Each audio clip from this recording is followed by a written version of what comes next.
Villivihannekset on luonnossa kasvavia vihanneksia, jotka käyvät ruuaksi, salaatteihin, mausteeksi. Sitten sanotaan vaikka viherjauheeksi, mikä on talveen varten ihan hyvä asia. No miksi syödä villivihanneksia? Miksi käyttää niitä? Ne ovat äärettömän suuria terveyspommeja. Niistä saa hyvin paljon kaikennäköisiä vitamiineja, kivenaineita, kivennäisaineita. Ne ovat edullisia. Jos menet takapihalle, niin eipä tuo paljon maksa se askelten vaiva. Tai haet lähimetsästä, niin saat samalla semmoisen pienen happihyppelyn. Hiilijalanjälki on hyvin pieni. Sä voit kerätä niitä vain sen verran, kun tarvit, ja ne pysyy aina tuoreena. Mä oon kerännyt tähän muutaman villivihanneksen. Se on paljon parempi, että tietää muutaman, tunnistaa todella hyvin se, kuin että haen 10-15 ja mulla ei ole käsitystä ihan varmasti, että onko nämä nyt niitä, mitä pitäisi olla. Kannattaa olla ihan varma ennen kuin lähtee itse keräämään niitä. Tässä on ensin voikukka. Voikukasta voi käyttää oikeastaan kaiken paitsi sen varren. Varsi ei ole myrkyllinen, mutta siellä on semmoista maitiaisnestettä, joka on tosissaan kitkerää. Kukka, josta voi käyttää koristeena smoothieihin. Sitten siitä tulee todella hyvää marmelaadia, joka joinain keväinä on aivan kuin söisi hunajaa. Se on tosi hyvän makusta.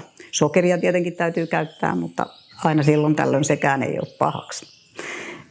Voikukan lehdet on hyviä salaattiaineksia, mutta silloin kannattaa katsoa semmoinen lehti, joka on sileälaitainen. Tämmöinen harkotettu reuna on jo kitkerä. Nämä kasvaa aika lailla varjopaikoilla. Sitten täällä on näitä kapriksen näköisiä, joita voi todella käyttää kapriksena.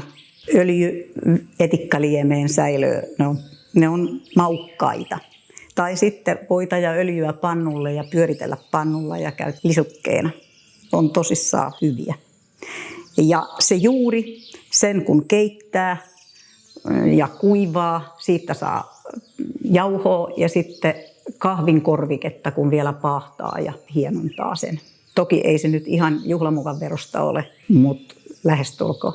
Tästä vielä sanoakseni, niin kuin nokkosestakin, että näähän on erittäin vihattuja siellä nurmikentällä, kun nousee nokkonen tai sitten ennen kaikkea voikukka, niin moni ei voi sietää, että siellä on niitä. Mutta kannattaa kääntää se ajattelu toisinpäin, että ne on terveellisiä kerätä ja tosi kauniitakin minun mielestäni. Tässä on pieniä nokkosen alkuja ja sellaisia kannattaa kerätä. Joko isomman nokkosen latvuksia tai sitten mielellään juuri kun nokkonen on noussut, niin tämmöisenä pienenä. Silloin kun ne niittää, niin sieltä tulee aina uutta ja uutta. Tätä voi käyttää aivan pinaatin tavoin ja kuivattuna sitten taas talveen varten, niin tämä on erittäin ravintorikasta lisätä mihin vaan. Nokkonen tarvii ryöpätä, jos tehdään jotakin vastaavaa, mitä pinaatista tehdään. Ja nokkosesta on siemenet myös hyviä ja ravintorikkaita. Sitten on tämä vuohenputki. Tämä on semmoinen kansi, jota on siellä pensaiden alla tai siellä, missä nyt onkaan nurmikon reunalla, todella paljon. Tämä on myös niitä, että kannattaa niittää ja sieltä tulee aina niitä uusia ja uusia. Nämä pienet suppuset on kaikkein parhaimpia ja maukkaimpia, että niitä kannattaa sieltä kerätä. Tämä kannattaa tunnistaa hyvin, koska tällä on putkikasveilla on näköislajeja. Karhunputki on yksi niitä myrkyllisiä. Tämä on todella hyvä näissä salaateissa ja kaikissa. Ja ennen kaikkea tätä voi käyttää myös muhennoksissa ja mun lempipaistos tällä keväällä on vuohenputkipiirakka, johon vähän, jos laittaa fetajuustoa ja paistaa, niin siitä tulee todella hyvä. Sitten on rentunruusu eli maitohorsma. Tässä on pieniä alkuja, joita voi käyttää aivan parsan tavoin tällöin keväällä.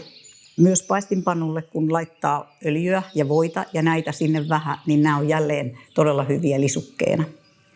Sitten kun tämä tulee isommaksi, puumaisemmaksi, silloin kannattaa käyttää näitä lehtiä salaatteihin, teeaineksiksi, joko ihan sinällään kuivaten tai käyttäen tuoreena tai sitten fermetoituna.